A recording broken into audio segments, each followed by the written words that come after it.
morning sa mga kachichi. It's everyone. Diyan sa labas ng Bansahido. Kumusta, mag-iingat po kayo sa mga Pinay dyan. Ingat. God bless. And sinsya na po sa mga TikToker na nagpapalo sa akin. Busy lagi.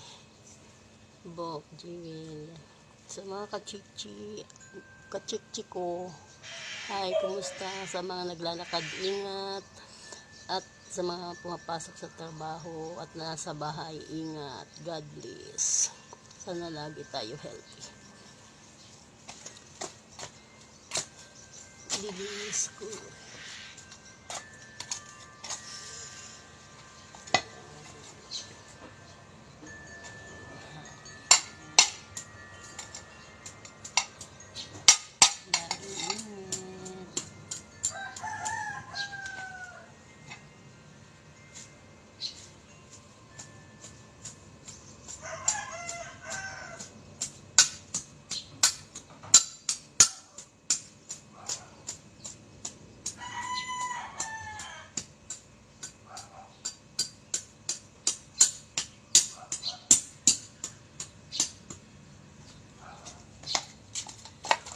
Lagi tandaan, focus sa